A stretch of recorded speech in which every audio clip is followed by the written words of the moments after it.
Bonsoir à tous. Merci d'être venus à ce 4e rendez-vous des doctorants de cette année, réalisé sous le label Science avec et pour la société. Alors, on a essayé d'alterner du coup le laboratoire Sciences pour l'environnement et le laboratoire LISA. Donc, si le mois dernier, nous avons parlé plutôt informatique avec les modèles métaheuristiques, nous accueillons aujourd'hui Marc-André Apéro qui, lui, va nous parler du lien entre histoire et mémoire. Et après, son intervention sera complétée, on va dire, par des questions et des réponses pour ceux qui le veulent. Voilà. Marc-André, merci d'avoir accepté. Je te laisse la parole. Merci beaucoup, Pierre-François. Bonjour à tous. Écoutez, je suis très content d'être là. Merci beaucoup pour l'invitation. Alors, je vais vous parler effectivement de l'histoire de la mémoire, de cette corrélation, mémoire avec un S, c'est très important.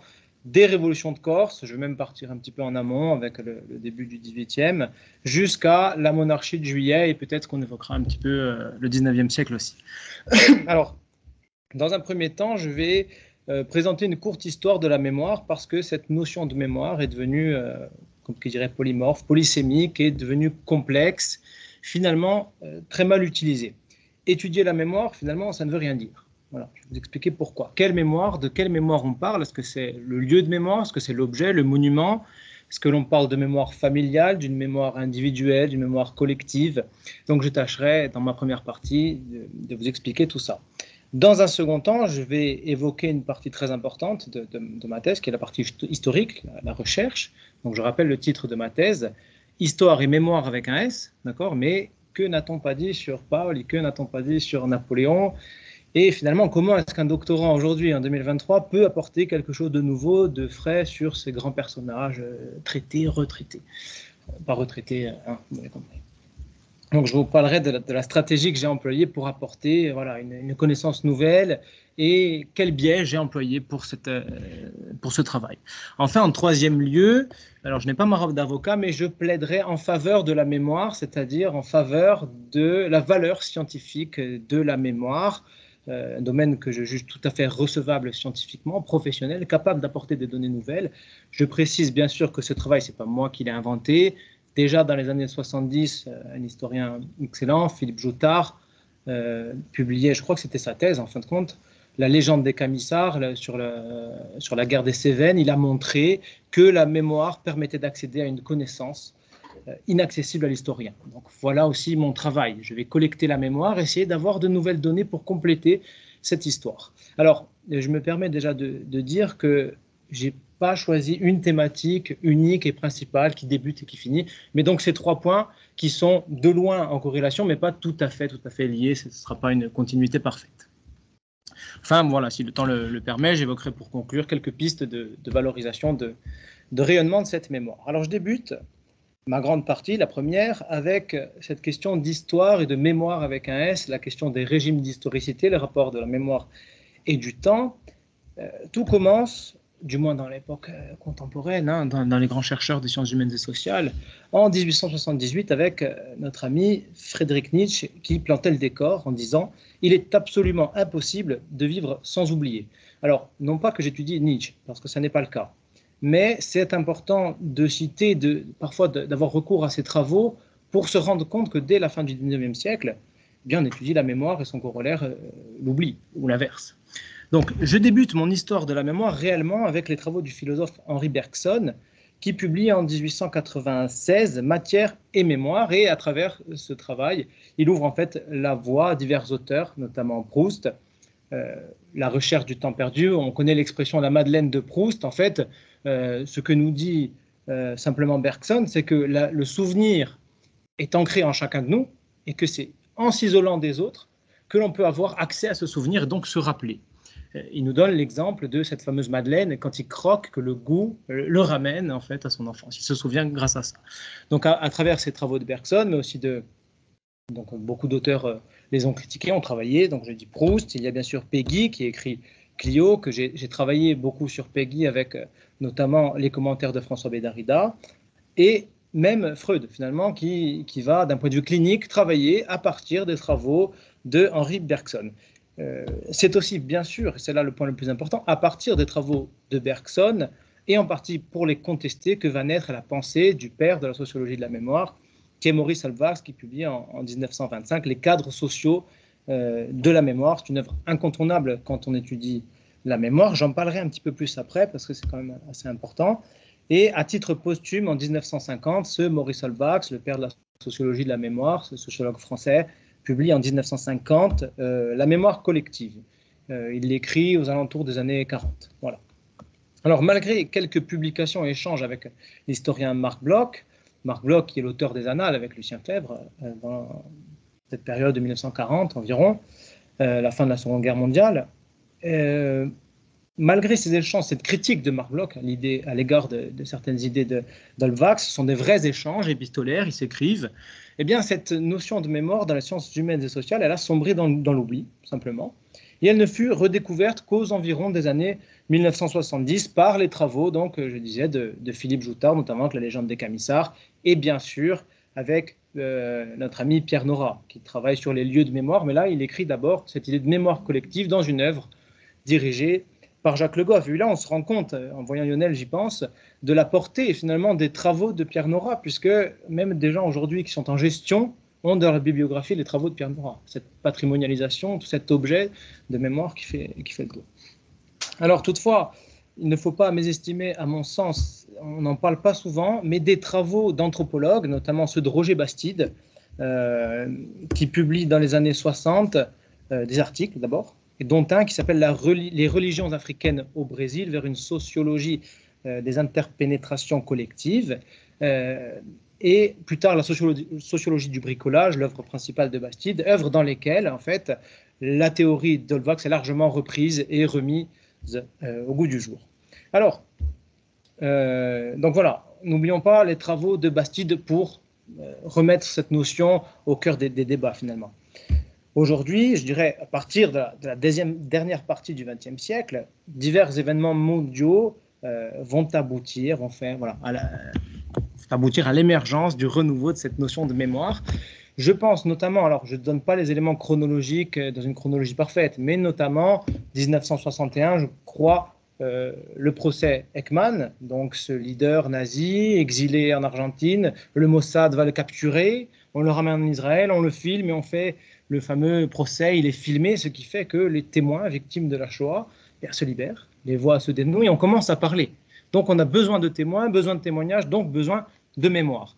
Après ça, bien sûr, vient la question de la décolonisation de l'Afrique, notamment en France avec les travaux de Rousseau, les travaux de Stora, qui a parlé ici à l'Université de Corse l'année dernière, en octobre, je crois.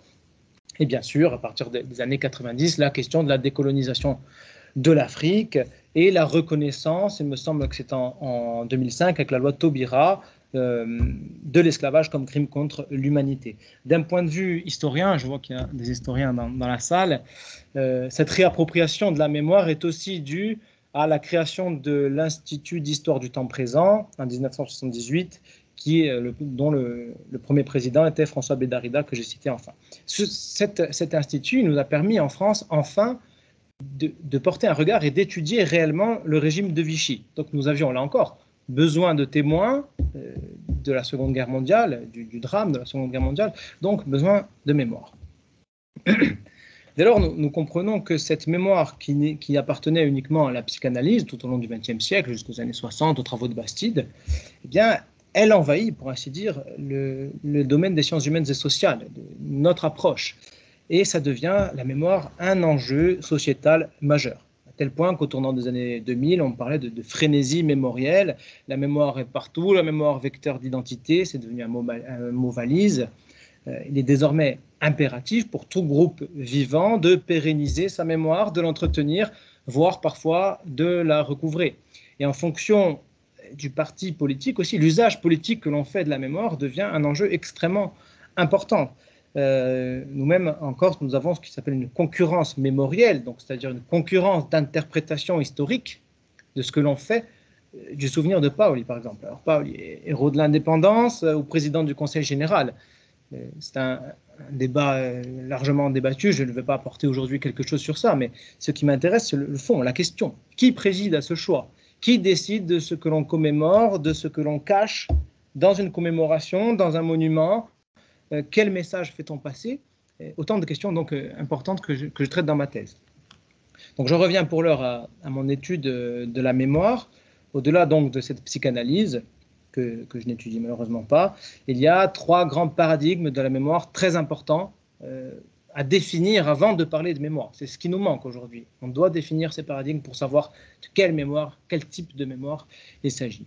La première approche relève de l'histoire. La grande figure de cette étude de la mémoire d'un point de vue historien, je l'ai dit, c'est Pierre Nora avec ses lieux de mémoire publiés en 3 tomes. Cette approche qui se donne essentiellement pour objet les usages politiques du passé, généralement à l'échelle d'une nation, ça c'est ce que dit Pierre Nora, c'est un petit peu obsolète puisque finalement chaque mairie, chaque institution, chaque université, on l'a vu avec la fresque, le collage de Paoli, elle fait un usage politique du passé, donc un usage de la mémoire. La seconde approche est d'ordre philosophique. Elle est associée à la personne de Paul Ricoeur, ce philosophe, et cette réflexion a pour but d'atteindre une juste mémoire, c'est-à-dire une mémoire entre guillemets saine, dans laquelle il n'y aurait pas de conflit, où on limiterait les conflits. On comprend qu'avec, par exemple, la question de Benjamin Stora, le retour des pieds noirs, il y a des mémoires, des contre-mémoires, des conflits. Eh bien, il faut réfléchir et essayer de trouver des solutions. Donc, dans cette partie qui relève du politico-normatif, le but est en fait de répondre aux questions importantes que j'ai soulevées tout à l'heure. De quoi est faite la mémoire? Qui préside à ce choix? Qui décide de ce que l'on commémore? En fin de compte, qui décide de ce que l'on se souvient, de ce qu'un groupe se souvient? Est-ce que le politique a uniquement voix au chapitre ou est-ce que la mémoire peut partir du patrimoine vers le bas, je dirais du bottom-up, du bas vers le haut? Alors, je précise néanmoins, je crois que c'est très important, qu'à ce jour, rien n'indique, dans ma thèse, bon, je n'entends pas révolutionner le monde de la mémoire dans les sciences humaines et sociales, mais à ce jour, rien n'indique qu'il n'y ait pas de décalage ou qu'il y ait décalage entre la mémoire historique, ce que j'appelle, moi, ce que j'ai défini la mémoire historique, c'est l'usage politique de la mémoire par une institution, notamment, on va dire, l'État. Donc, rien n'implique qu'il y ait décalage, qu'il y ait ou pas décalage entre la mémoire historique et la représentation réelle du passé des populations. C'est-à-dire que ce n'est pas parce qu'on martèle, disons, Napoléon ou un autre, que les populations, dans leur mémoire, sont vraiment, cette mémoire est vraiment faite de l'épopée napoléonienne. On ne le sait pas encore. Voilà. Enfin, la troisième approche, elle relève de la sociologie, j'en ai parlé.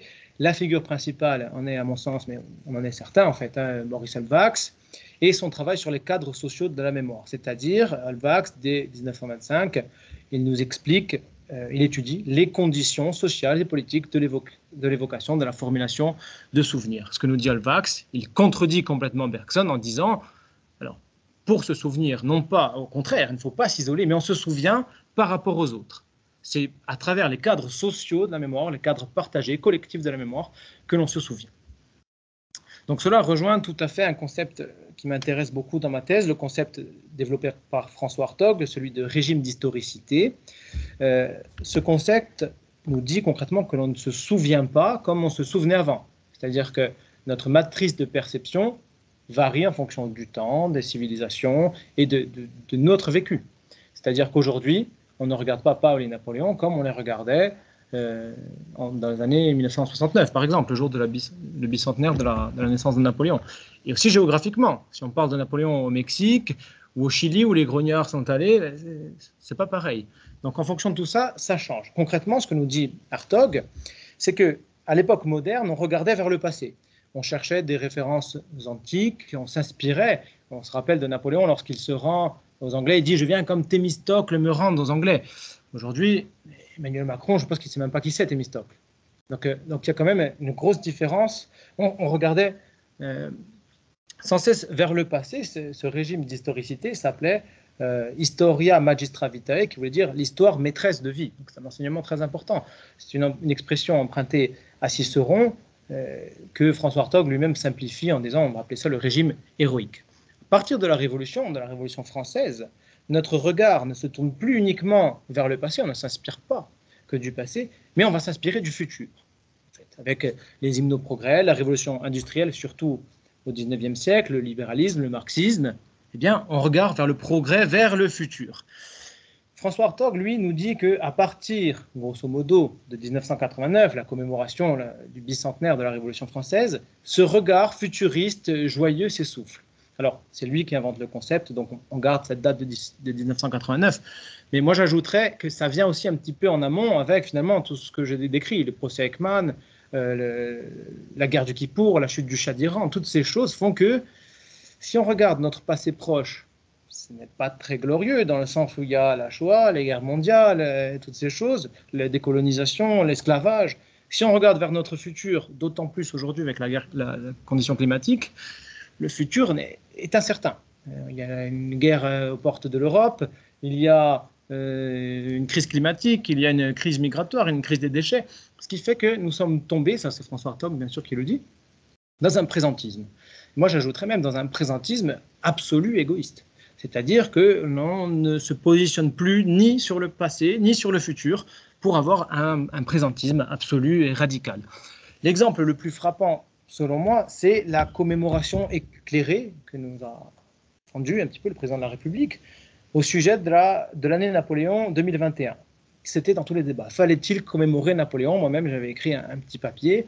Alors déjà, la question n'a pas lieu d'être, puisque commémorer ne veut pas dire célébrer.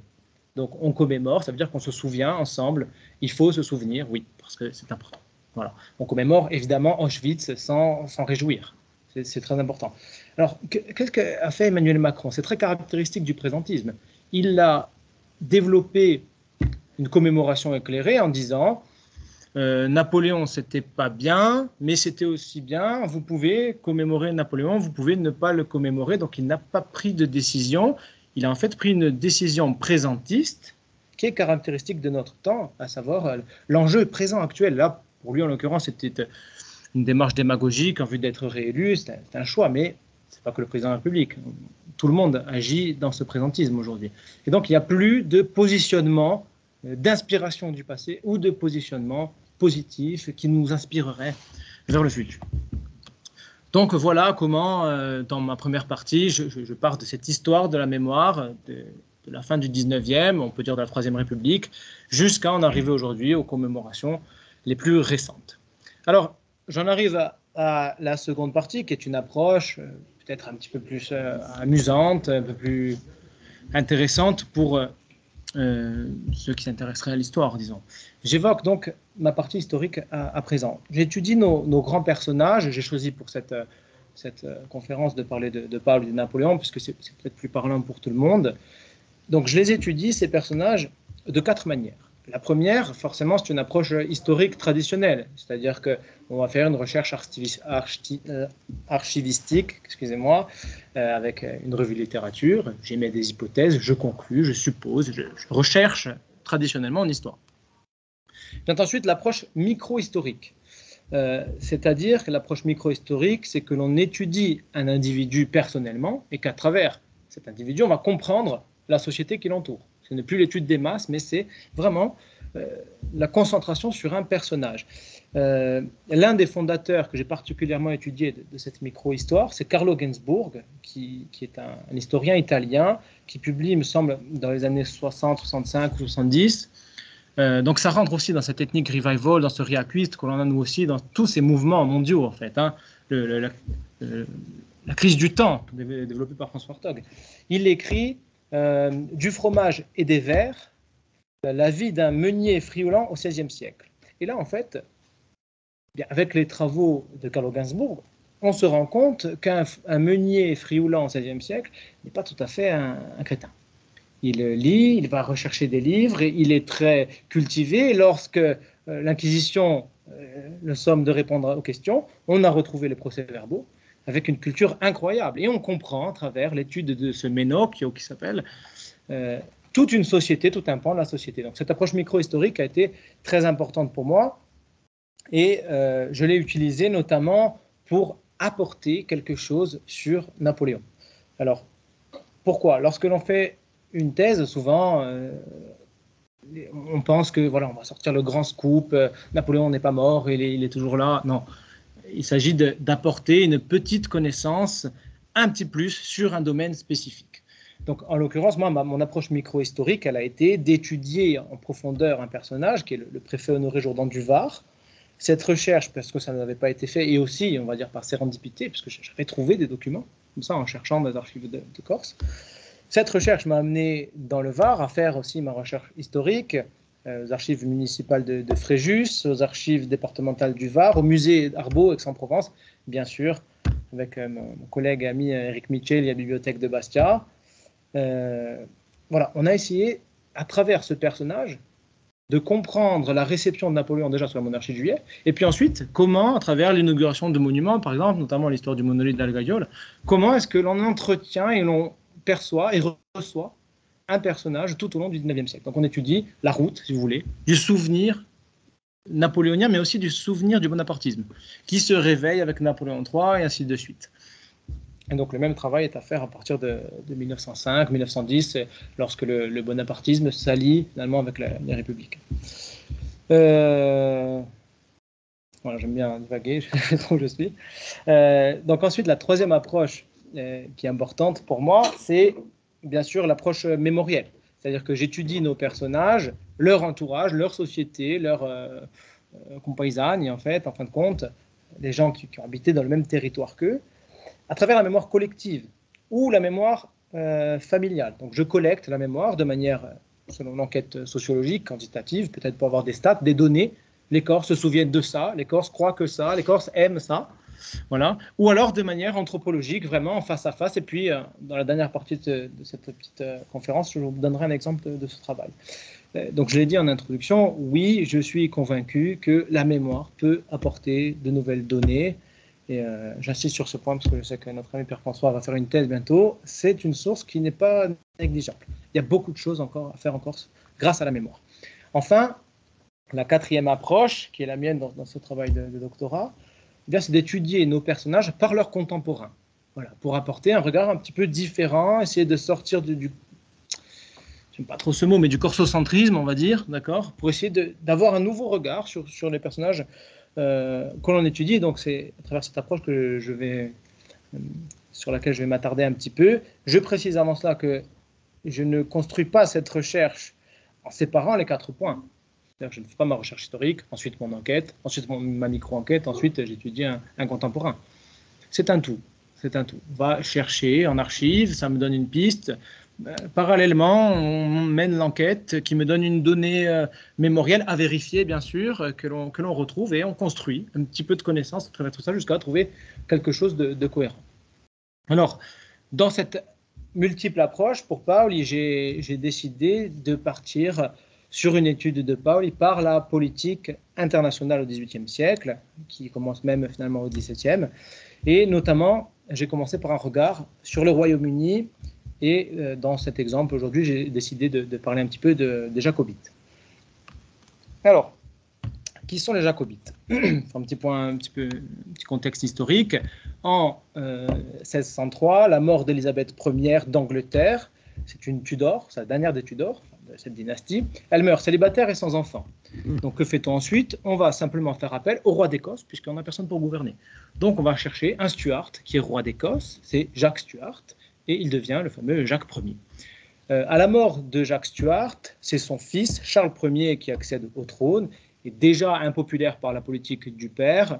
Les relations entre le roi, donc Charles Ier, et le Parlement se ternissent lorsque le fameux Charles Ier épouse une catholique. Vous savez sans doute que l'Église anglicane est indépendante de la papauté depuis 1534 au moins. Donc l'Église, soutenue par le Parlement, il faut bien le dire, le soupçonne de vouloir, en filigrane, restaurer le catholicisme, et elle s'oppose à lui. Les fonds qu'il réclame, notamment pour guerroyer, c'est ça qui importe à l'époque, la donnée territoriale, eh bien, les fonds sont bloqués, et cette action plonge le pays dans un climat de défiance, de tension extrême, puis de violence, qui, de fil en aiguille, la fameuse escalade, arrive simplement à la guerre civile entre les royalistes et les parlementaires. Donc, ces parlementaires sont dirigés par un personnage dont on connaît souvent le nom, qui est Oliver Cromwell.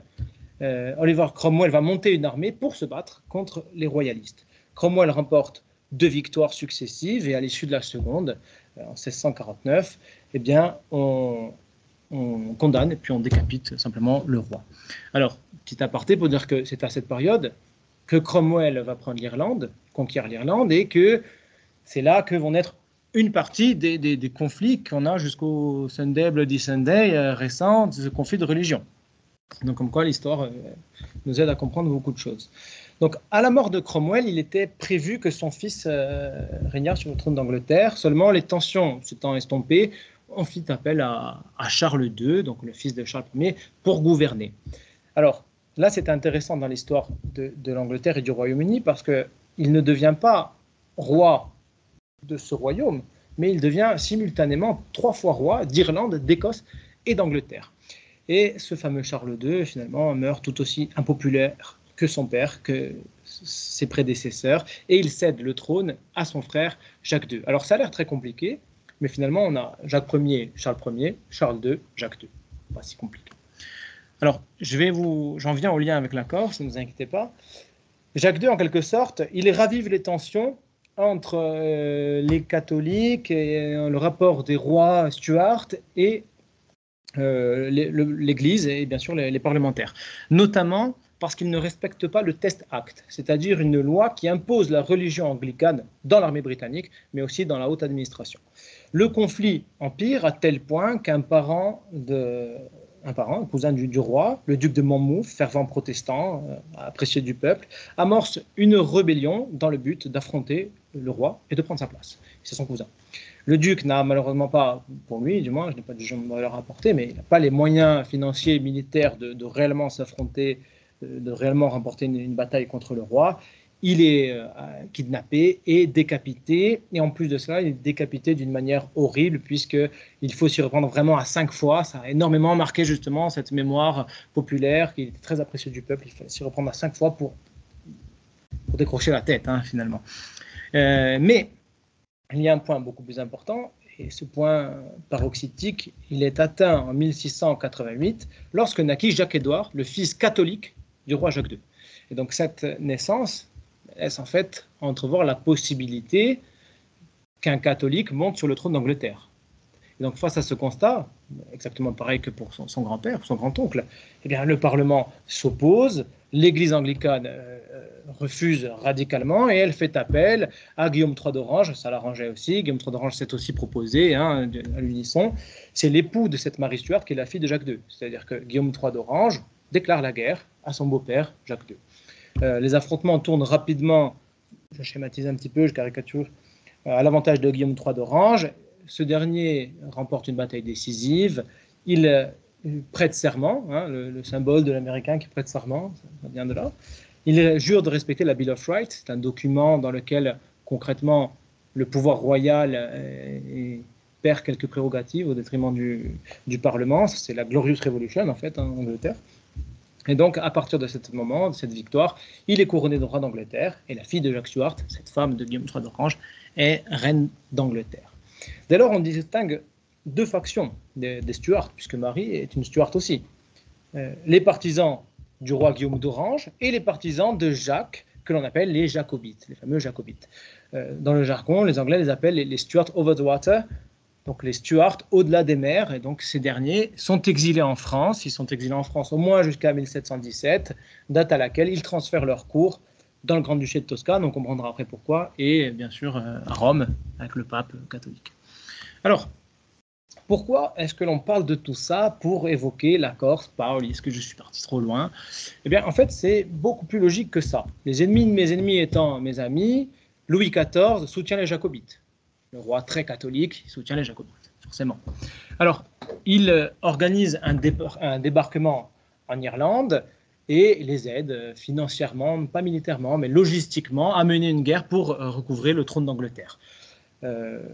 Les Jacobites sont largement vaincus par les troupes royales et en 1693, il y a une défaite décisive que l'on appelle la défaite de Limerick, à l'issue de laquelle les catholiques sont quasiment définitivement défaits. Alors, à l'issue de cette bataille, un homme va émerger. Patrick Sarsfield, c'est un général catholique, irlandais, fervent défenseur des droits catholiques, exilé. C'est un des Wild Geese, donc l'oie sauvage. On avait appelé cet exil « The Flight of the Wild Geese », le vol des oies sauvages.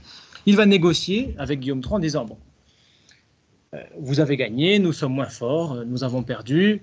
Très bien, on ne reviendra plus, laissez-nous quitter, rejoindre la France, sans nous couler, sans nous emprisonner. » Et cet accord est finalement signé. Donc les Jacobites reviennent en France. Mais je m'arrête un instant sur ce Patrick Sarsfield. Et qui est-il? Patrick Sarsfield, il est marié avec une dame qui s'appelle Honoré Burke, et ensemble, ils ont une fille qu'on appelle Lady Sarsfield. Cette Lady Sarsfield est intéressante. Pourquoi? Eh bien, parce qu'elle aurait dû être reine des Corses, pas reine de Corse, reine des Corses, si la mort ne l'avait pas emportée quelques années plus tôt. Donc, vous comprenez que cette Lady Sarsfield est simplement la femme du baron Théodore de Nehoff. Deuxième point, lorsque Patrick Sarsfield meurt, eh bien, Honoré Burke se remarie. Et avec qui est-ce qu'elle se remarie? Elle se remarie avec le maréchal de Berwick, qui est simplement le fils naturel du roi Jacques II en exil. D'accord? C'est-à-dire que Nehoff est successivement 2 fois beau-fils, en fin de compte, de 2 des plus grands leaders politiques et militaires des Jacobites en exil. Dès lors, lorsque l'on voit Nehoff arriver avec des soutiens britanniques, du moins logistiques, puisqu'il arrive sur un bateau britannique, qu'il arrive à l'air, et on pourra en parler aussi, eh bien, comme le dit notre ami Eric Micheli, si on regarde la Corse, tous les Corses ne sont pas révolutionnaires, c'est un fait, mais dans les révolutionnaires, tous ne sont pas révolutionnaires de la même manière, ce qui implique en fait Nehoff représente le parti jacobite en Corse, simplement le parti pour donner un royaume jacobite en Méditerranée à ce roi qui cherche à prendre sa nouvelle souveraineté, puisque dans ces révolutions de Corse, comme le dit Eric, tous les révolutionnaires ne sont pas de la même manière. La question de savoir la puissance qui remplacerait Gênes en cas d'aboutissement de cette révolution, de ces révolutions, est très important. Qui va remplacer Gênes? Peut-être que certains, dès 1929 ou même avant, Giacinto notamment, parlent d'une indépendance totale. Mais beaucoup cherchent, les Jaffer, ils cherchent avec Venise, Ortigogne avec l'Espagne. Plus tard, on aura Rivarol. Et bien, Nehoff, simplement, représente le parti des Jacobites, que l'on a aussi appelé le parti de la Lorraine. Pourquoi le parti de la Lorraine? C'est un peu plus complexe, mais c'est intéressant parce qu'il est soutenu par le grand-duc de Toscane, Nehoff. Donc, vous vous rappelez que la cour jacobite, à partir de 1717, transférée en Italie, il est soutenu par ce grand-duc de Toscane, qui était lui-même duc de Lorraine avant son mariage avec Marie quelque chose d'Autriche. Donc, le lieu de naissance de Nehoff, et là aussi c'est intéressant, c'est-à-dire la zone où évolue la famille de Nehoff, là où elle a des relations, là où elle a des alliances, eh bien, c'est là aussi la Lorraine. Puisque Nehoff, la Lorraine, replaçons dans son contexte, la Lorraine de l'époque, on ne sait pas si Nehoff est né à Metz, à Cologne, du moins, sa zone d'influence, la zone d'influence de sa famille, est intimement liée avec la zone d'influence du grand-duc de Toscane. Et en plus de cela, la raison la plus pragmatique, c'est que les Stuarts sont catholiques, du moins ceux-là, les Stuarts of sont catholiques, et le grand-duc de Toscane l'est aussi. Et bien plus pragmatique que ça, il préférerait simplement que des alliés Paoli ou les Jacobites prennent le pouvoir en Corse plutôt que la France et l'Angleterre, qui on le sait depuis la guerre de succession d'Autriche, se disputent complètement la Méditerranée. Alors un second point, voilà, j'insiste sur le fait que ce Nehoff introduit, en fait, il représente la première vague du parti jacobite en Corse. Second point de cette histoire aussi du jacobitisme et de la Corse, en 1766, le prétendant, on l'appelle toujours le prétendant, Jacques III, puis son fils, Charles-Édouard, on les appelle le prétendant parce que prétendant au trône d'Angleterre. Le premier décède. Donc Jacques III meurt. Et donc là, il y a un homme qui va relancer, en quelque sorte, le jacobitisme en Corse en faveur du jeune prétendant. Il y avait le vieux prétendant, le jeune. C'est un jacobite écossais franc-maçon, mais c'est James Boswell.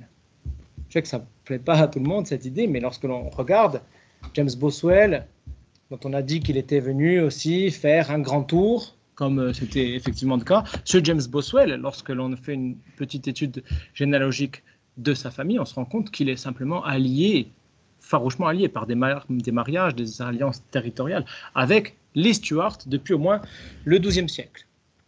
Ce Boswell rencontre Paoli, c'est d'ailleurs à cette époque, aux alentours de 66, qu'un trône arrive à Corté. Alors là, attention, il s'agit d'une hypothèse, rien n'est sûr à ce jour. Pour qui était ce trône? Paoli, on le sait, lorsqu'on a étudié, il est contre tout type de symboles royaux. Voilà, s'il est pour une monarchie, c'est pour une monarchie constitutionnelle. Il n'est en aucun cas pour un trône, en plus, qui plus est un trône, vous vous rappelez, un petit peu plus haut que les autres. Et puis en plus, plus logiquement, si ça avait été le trône de Paul, il est au pouvoir, entre guillemets, depuis 55, pourquoi avoir attendu la fin du 15 ans plus tard pour prendre ce trône? Donc il s'agit très probablement, là je parle avec des pincettes, hein, très probablement, du trône du prétendant Stuart, qui était aussi allié à l'époque du roi de Sardaigne, simplement parce que pour les mêmes raisons. Le roi de Sardaigne préfère se retrouver Paoli ou le prétendant au pouvoir, un allié à côté de ses terres, plutôt que le roi de France ou bien sûr le roi d'Angleterre. Alors, des travaux qui ne sont pas connus, que je vous recommande éventuellement si cette histoire vous intéresse, ceux de M. Ramley, qui s'intitule « Un Stuart dans la nation corse ». Un excellent travail, vraiment, qui tente vraiment à aller dans ce sens. Alors voilà, ces données m'ont amené à poursuivre dans cette voie, même si là, attention, ce sont des travaux, des thèses qui ont été déjà écrites, que je soutiens, j'essaie d'apporter des éléments, de regarder d'un point de vue international, mais cette idée du jacobitisme, elle existe. C'est pas moi qui l'invente. Donc, ce qui m'intéresse, c'est que ces travaux m'ont permis de repositionner la Corse sous cet angle de vue, et c'est-à-dire en fait l'étude de Corse au prisme des relations géopolitiques. Ce travail m'a d'ailleurs amené à étudier un personnage qui est le dernier maillon de ce jacobitisme en Corse, qui s'appelle James Mario Matre, le navigateur. Voilà, personnage très important, qui est encore aujourd'hui reconnu comme le père fondateur de l'Australie. Donc je suis en train de travailler sur lui, donc je ne vais pas non plus tout dire avant que les résultats soient sûrs et publiés. Mais voilà, on étudie d'autres agents, des fils spirituels en quelque sorte de Neuf. Donc cette étude finalement de Paoli à l'échelle internationale me permet de reconsidérer un petit peu l'histoire de Corse, de l'écarter de cette vision dominante qui est souvent binaire en fait, entre la vision d'abord le conflit corso-génois, ensuite le conflit corso-français et enfin le conflit franco-anglais. Voilà, ça me permet d'avoir un regard différent et d'étudier d'autres personnages. Sur un problème technique.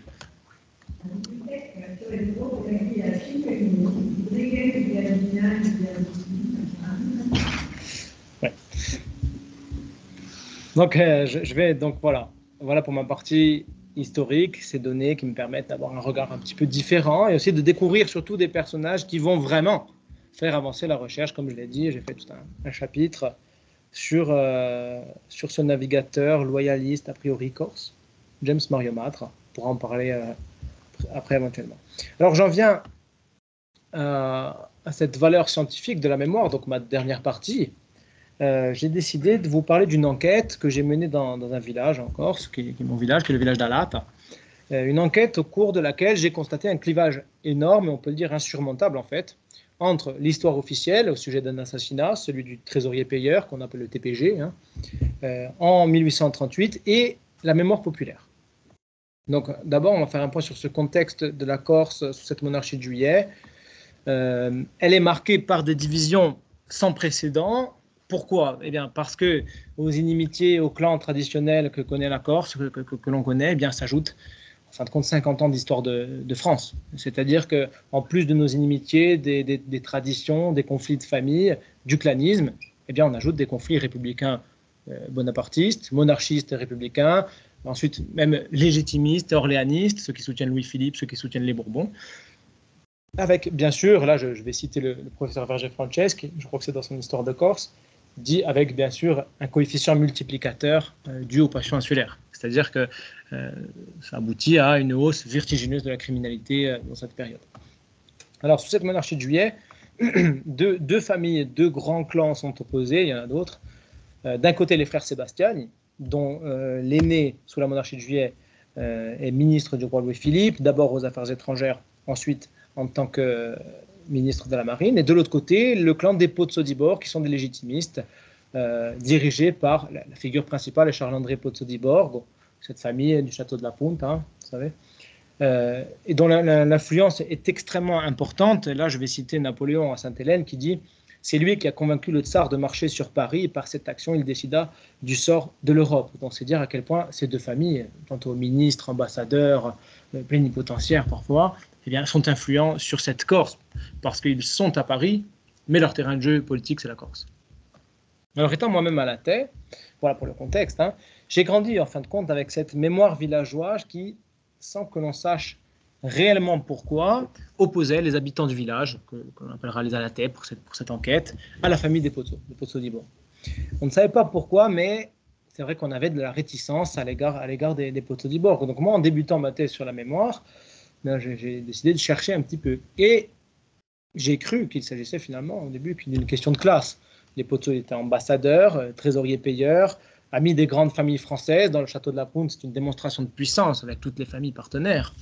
Ils étaient avocats, ils étaient notaires, alors que les autres habitants du village, des fermiers, des maraîchers, des laboureurs, vous savez ce qu'on disait d'Alat, hein, c'était un peu surtout de San Benedetto, le verger d'Ajaccio, de la Corse. C'était des maraîchers, des gens qui travaillaient la terre, le blé. Donc dès le début de l'enquête, en fin de compte, je me suis aperçu qu'il y a eu un événement bien plus traumatisant que ça. En 1838, voilà les faits, hein, alors qu'il remontait d'Ajaccio à Alat, le trésorier payeur, Paolo Felice Pozzo di Borgo, neveu de l'ambassadeur Charles-André Pozzo di Borgo, chef des légitimistes en Corse, il est assassiné par 2 Alatais. Alors, personnellement, je n'avais jamais entendu parler de cette histoire. Je l'ai découverte vraiment historiquement en allant faire des archives sur le village, des archives départementales. Donc, d'emblée, une hypothèse a vu le jour. Se pourrait-il que ce froid, qui était devenu presque inconscient 200 ans après, soit à l'origine justement de cette mémoire conflictuelle. Pour vérifier cette hypothèse, j'ai décidé de confronter l'histoire officielle, c'est-à-dire l'histoire, la seule source historique que l'on avait, c'est donc le procès verbal de l'assassinat. J'ai consulté simplement, c'était à Lyon, les archives de la Gazette des tribunaux de 1839, et j'ai confronté cette source historique avec la mémoire des descendants de ceux qui étaient directement liés à ce drame. Alors je précise, d'un point de vue méthodologique, et je crois que c'est très important pour éviter les biais, que ma famille n'était pas encore installée au village à ce moment-là, et que donc moi je n'étais pas du tout concerné par ce drame. Ce qui fait que ma position, je dirais, de chercheur était insider, puisque je suis à La Taye, que les descendants, du coup, je les connais, mais que ma famille était outsider par rapport à ces événements. Donc c'est très important. Alors, voilà ce que raconte le récit officiel au sujet de ce drame. Je vais citer quelques parties du rapport officiel. Felice Pozzo di Borgo choisit pour cultiver l'un de ses domaines Jérôme Casalonga, habitant d'Alat. Donc ce dernier demanda au trésorier payeur la protection de son fils Antoine, alors simple soldat militaire, 37e régiment de ligne à Ajaccio. Et donc sur intervention du payeur, ce jeune Antoine, vous savez comment ça fonctionnait, hein, le népotisme, est-ce que tu n'as pas un poste? Pas tout à fait changé, hein, parfois. Voilà. Pardon.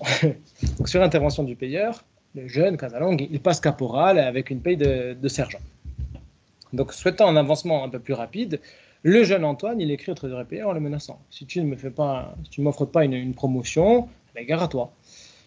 Le trésorier payeur n'a pas cédé, il a renvoyé à Alat et il a complètement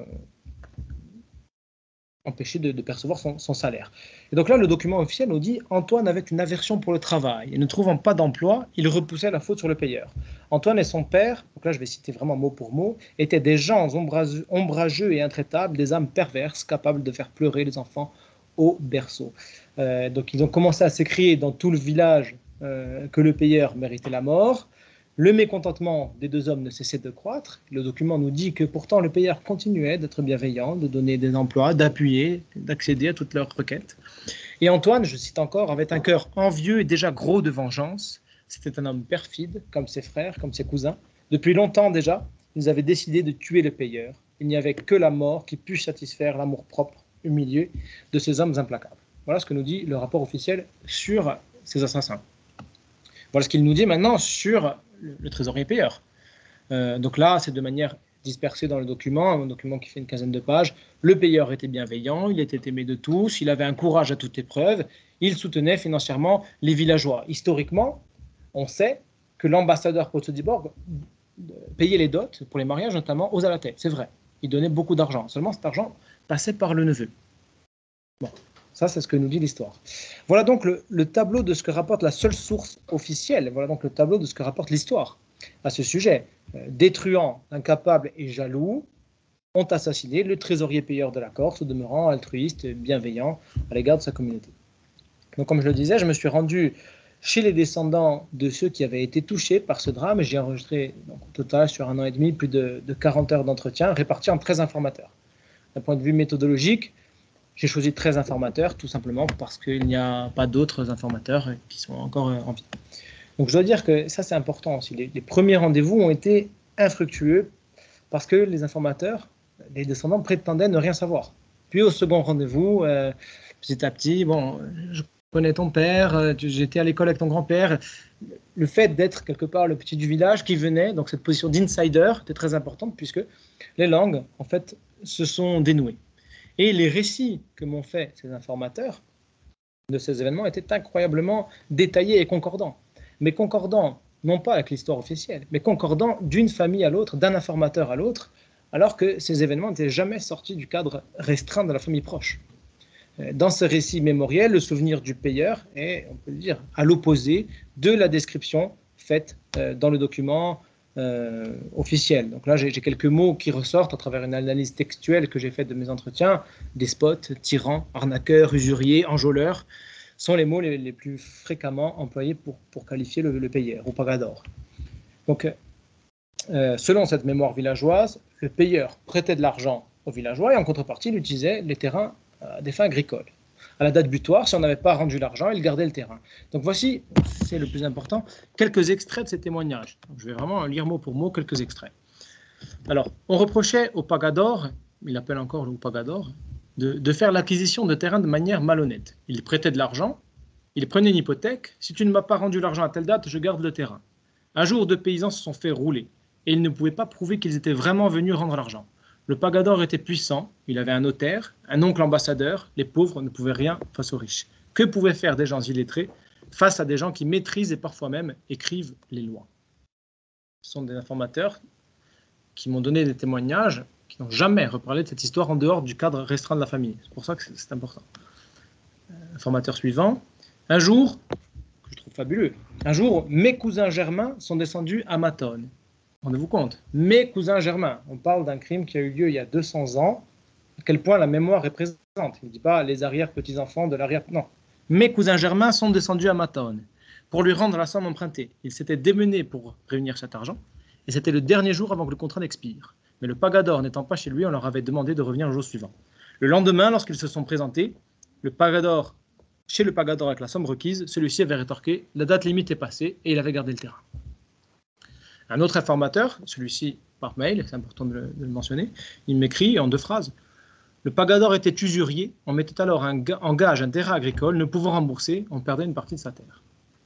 Enfin, le dernier témoignage, le pagador était le seul riche du village, et il en profitait. On raconte honteusement qu'il exerçait un droit de cuissage, mais surtout qu'il volait des terrains aux cultivateurs. Beaucoup de gens étaient illettrés. Il était facile de leur faire signer des documents qu'ils n'entendaient pas. Excusez-moi, dernier témoignage maintenant. Le pagador était craint de tous à cause de son métier qu'il exerçait en despote et sans état d'âme. Mais il était surtout détesté à cause de son comportement libertin dans sa vie privée. L'hypothèse d'une jeune fille séduite, déshonorée, n'est d'ailleurs pas à exclure comme autre raison sous-jacente de cet assassinat. Donc, comme je l'ai dit, j'ai plus de 40 heures d'entretien, des dizaines de pages. J'ai pris vraiment des passages concordants et intéressants.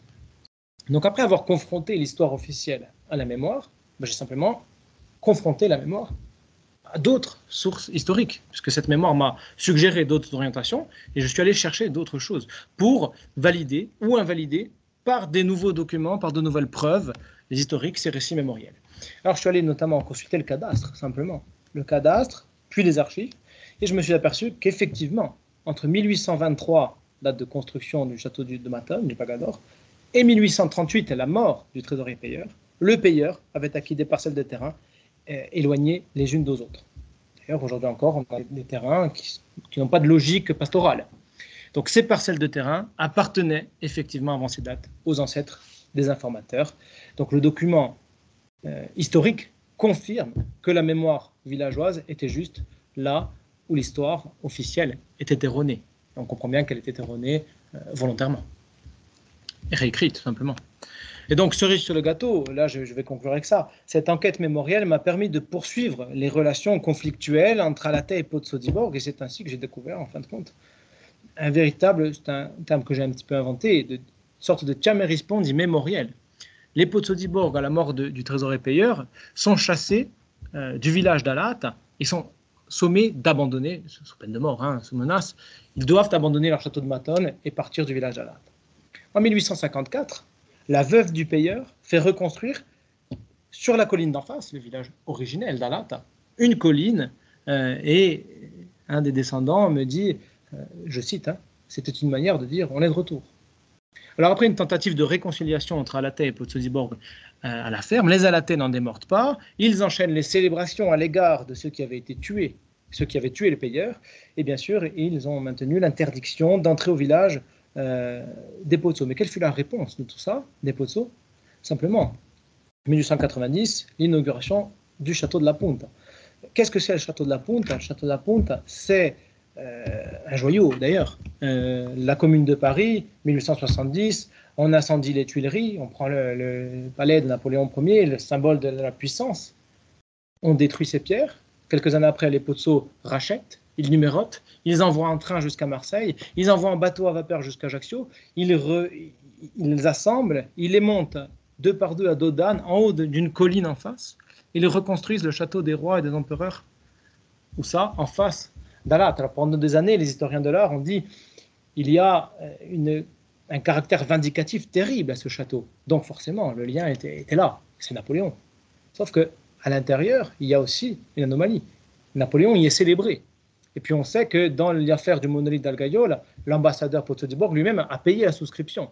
Donc il n'y a pas de rancœur envers Napoléon. Pourtant, à qui appartient ce caractère vindicatif? Du moins, une rancœur pour les Potsos. Il y a un caractère vindicatif. Et donc là, à part la mémoire, rien n'aurait pu répondre à ça. Le château de la Punta a été érigé en vengeance à l'assassinat du trésorier payeur, en vengeance à ces deux petits gueux qui travaillaient la terre, et non pas à l'empereur Napoléon. C'est moins glorieux. Seule la mémoire le savent. Et puis c'est fabuleux, lorsque je parle avec un des descendants des assassins, je lui dis, regarde ça, c'est une évidence, j'ai trouvé la preuve. Il me dit, bon, on le sait. On l'a toujours su. Et ça ne les intéresse pas, la recherche, l'histoire de l'art, ils ne savent pas. Ils travaillent leur terre, ils disent, bien sûr. Ils m'emmènent à un endroit, là tu vois tout le village d'Alat. Depuis le village d'Alat, on ne voit que ça. On ne voit que ça. Et je rappelle aussi que le château est construit sur le village originel d'Alat. Il y a les Barbaresques qui sont arrivés, ils sont partis de Montigue pour s'installer à Alat. C'est une manière de dire, regardez, on était là avant vous, on revient avant vous, puis chaque jour, quand vous ouvrirez vos volets, vous nous verrez. Donc voilà, le château, c'est une manière de dire, regardez ce que l'on a réussi à faire, regardez qui sont nos alliés. On dit officiellement que c'est un cadeau que l'on fait à la Corse, une manière d'être apprécié, sûrement en vue d'une carrière de député, de politique en Corse. Mais l'histoire ne s'arrête pas là. En 1905-1911, les Alataires répondent à cette construction. Ils répondent, c'est pour ça que je parle de Tiamérispan du mémorial. En 1911, ils inaugurent une statue au sergent Casalong. Qui est ce sergent Casalong? C'est fabuleux. C'est le petit cousin, simplement, de l'assassin du trésorier payeur. Il est mort pour la France à Madagascar, comme il y en a des centaines. On lui fait une statue, et là, j'ai retrouvé la souscription. Tous les villageois ont mis 1 franc. Ils sont allés payer 1 franc. Donc, c'est une manière de dire, vous avez votre monument lumineux, luxueux, orné d'or, avec les plus grandes familles de France. Nous avons notre monument que l'on a payé collectivement. Il est fait de bronze et de cendres humaines, puisqu'à la base, c'était un cénotaphe, c'est-à-dire que sorte de tombe. Après, ils sont allés chercher le corps, ils ont ramené les cendres, ils ont fait une deuxième inauguration pour dire, regardez, on est toujours là. Donc, on décèle finalement dans cet échange les dernières rivalités politiques entre ceux qui déboulonnent et remontent après un transfert incroyable, le palais des rois en Corse, et ceux qui financent un monument à un homme qui n'avait que sa force physique, en fait, à offrir pour la patrie. Et donc, on comprend bien en filigrane ce conflit, c'est une analyse sociologique incroyable, ce conflit entre monarchie de droit divin, qui vient du ciel vers le bas, une famille, vous voyez, qui vient du ciel vers le bas, et la République, à plusieurs, qui part du bas en direction du ciel. Voilà, je vous remercie.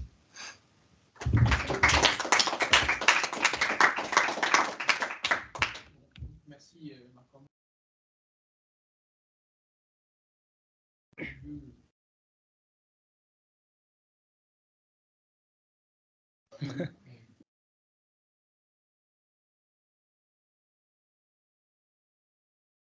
Par rapport à ton enquête sur Anna, Et par rapport du coup, les Alatés que tu as interrogés et leur vision du Pagador, est-ce que tu peux savoir la vision justement des descendants du Pagador? Alors, très bonne question. Dans mes 13 informateurs, il y a aussi 4 descendants des Pozzo, on peut le dire parce qu'il y a prescription, dont un qui est décédé très récemment. Oui, ils sont très présents dans cette enquête. Je dois dire que ça a été conflictuel parce que on est en cours aujourd'hui de destruction de ces ruines du château du Pagador. Le château de Matone, c'est un symbole. On refait un château parce qu'ils ont été sommés d'abandonner ce château de Matone. Les descendants disent on ne veut plus entendre parler de cette histoire. Certains sont réinstallés au village, à Lata. Ils ne veulent plus entendre ça. Donc, même symboliquement, ils veulent détruire la pierre et casser ce château du Pagador. D'autres qui ont réussi à faire l'histoire, à faire leur deuil, à resympathiser avec les familles, puisqu'on sait que la mémoire est très importante, eh bien, ils m'ont beaucoup aidé dans cette recherche. Je les ai contactés, notamment croisé complètement par hasard au Maroc, ce regretté Filippo Zodibor, qui m'a dit, j'ai une lettre de l'ambassadeur qui dit « Promettete il taglione », promettez, assurez-vous de tuer ceux qui ont fait ça. Donc le caractère vindicatif est flagrant. Et c'est une pièce qui prouvait, en fait, que ce monument exceptionnel au Château de la Ponte était érigé pour faire un pied de nez aux Alatais. Et ils ont joué le jeu 200 ans après, ils m'ont dit on est pour l'histoire, on est pour la réalité, on est pour ça, et ils m'ont donné des documents. Voilà.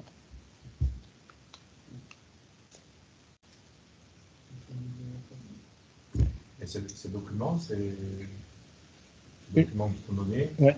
C'est quoi? Une lettre. Une lettre, alors c'est une lettre de Carlo Andrea Pozzo di Borgo, l'ambassadeur, à la veuve Forcioli, parce qu'elle s'appelait Forcioli Pozzo. Ouais. Incroyable, qui sera publié bientôt. Et pour parler d'aujourd'hui, oui. Quelle est la vision que tu portes sur le projet du maire d'Alat, qui est très proche de ce château et qui doit en faire un élément fort de son territoire? Ça, c'est vraiment la troisième partie de ma thèse, qui est avoir une réflexion donc politico-normative au sujet de cette mémoire. Qu'est-ce qu'on en fait?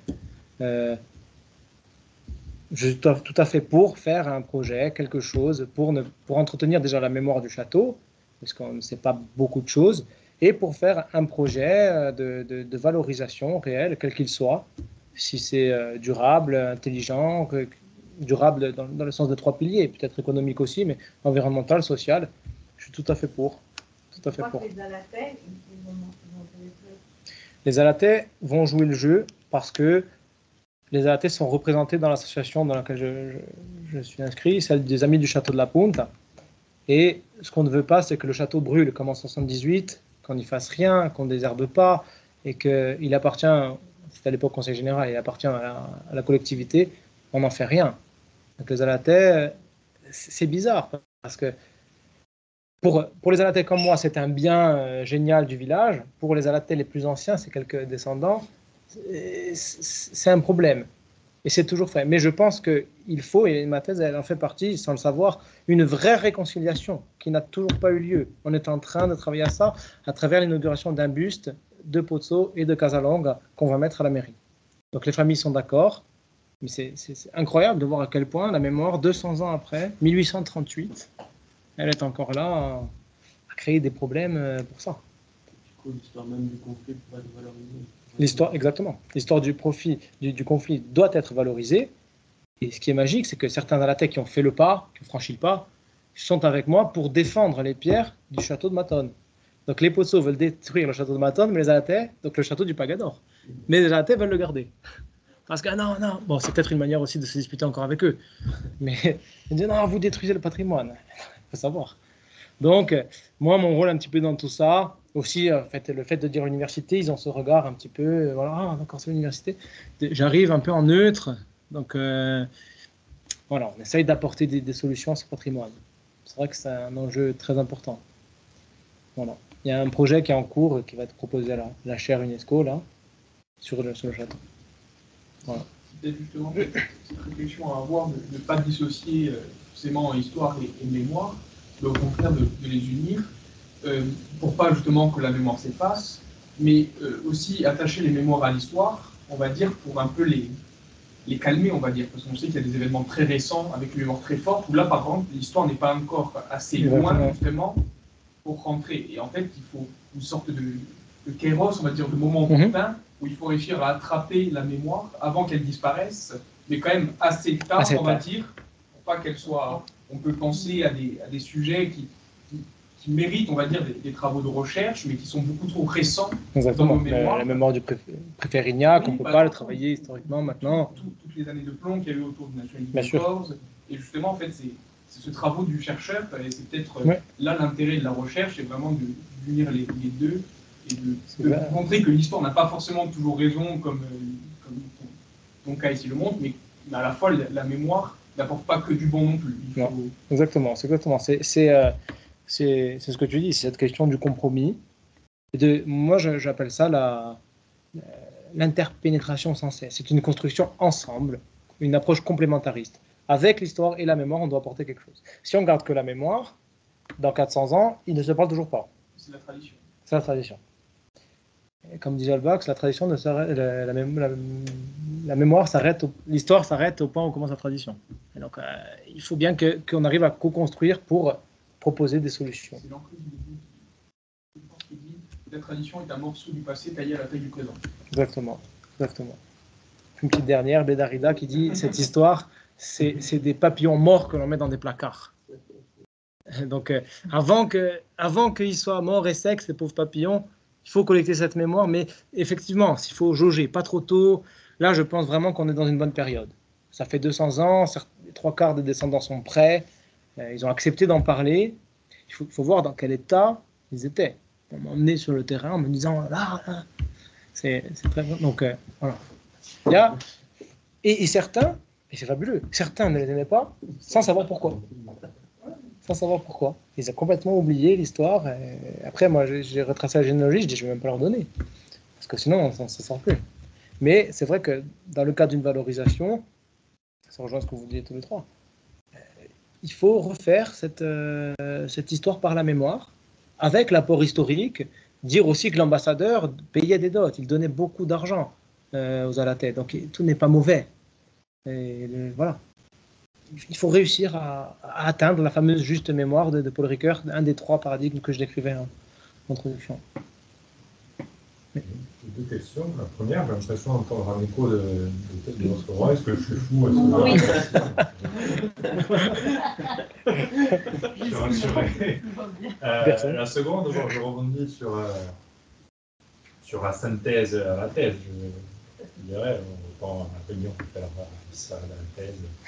Et j'ai fait un jeu de mots sans rendre compte. Mais ouais, pour revenir sur ce que tu disais, le rapport ou le non-rapport entre commémoration et célébration, comme tu dis, commémorer n'est pas forcément célébrer. Bon, plutôt d'accord pour dire qu'en effet, c'est deux choses différentes. Mais est-ce que la commémoration, c'est pas un peu un espèce de cache-sexe, un peu pudique de la célébration, puisque finalement, quand tu commémores, même si tu te défends de célébrer, tu opères un tri, tu fais une sélection politique, forcément politique du passé finalement. Bon, on commémore Napoléon, mais on ne commémore pas Louis XVI, Robespierre ou Lincoln. Donc il y a un acte politique qui est de choisir de commémorer Napoléon, ou pour revenir à Alate, de commémorer d'une part Sobibor et d'autre part Casalongue. Mais bon, est-ce que c'est pas aussi une célébration de quelque chose derrière, peut-être une espèce d'unité à la thèse retrouvée? Alors, dans le cadre d'Alate, ce sont des célébrations. Clairement, on fait la fête, c'est festif, on fête le sergent. Voilà. Il est mort, on célèbre le sergent, on fait un pied de nez au Pozzo. Voilà. Dans le cadre de la commémoration de Napoléon, on peut commémorer Napoléon en disant pendant 48 heures, il a rétabli l'esclavage. Ou on peut commémorer Napoléon en disant, bon, Austerlitz, un grand port. En fait, c'est ce que tu dis, hein, c'est l'usage politique du passé. Donc la mémoire, l'usage de la mémoire est politique. Et donc en fait, ça traduit une orientation. Moi, ce que je dis, c'est qu'il faut se souvenir. Et ce que me disait aussi dans le cadre d'une enquête les gens de Tumor, nous on veut se souvenir, mais on veut se souvenir de tout. Ça, c'est très dur, parce que c'est la question aussi, qui préside à ce choix? Et tu vas changer de gouvernement, alors on va changer de politique. Si Marcangeli est au pouvoir à l'Assemblée, il va commémorer peut-être, un petit exemple, cette statue d'Ajaccio inaugurée en 2013. A parità on déviait sur la parole à Vannes, il me semble. La parité ne doit pas être un 20 mots. De Paoli. De Paoli. Il commémore Paoli, mais quel Paoli? Il commémore le Paoli francophile. Donc il commémore Paoli. Et il ne célèbre pas, il commémore Paoli, mais Paoli francophile, qui est la parité, donc l'égalité. Alors que lorsqu'on a une commémoration à Pontenove, par exemple, de M. Talamogne, eh bien, on va parler de liberté. On ne va plus commémorer. Donc, dans la commémoration, il y a forcément un choix. Et lorsque l'on commémore, ce que je veux dire, c'est que l'objet commémoré n'est pas forcément une célébration. On peut aussi commémorer pour dire on ne veut plus de ça. On va commémorer le 11 septembre. Voilà. Donc, encore une fois, merci Merci à Marc-André vous. pour ton intervention. Du coup, le prochain rendez-vous n'a pas lieu dans un mois, mais seulement dans 15 jours. Nous allons accueillir Pierre-Alain Buzano. On retourne du côté des sciences avec une question, même si ce n'est pas trop d'actualité, on va dire pourquoi les rivières coulent-elles même quand il ne pleut pas.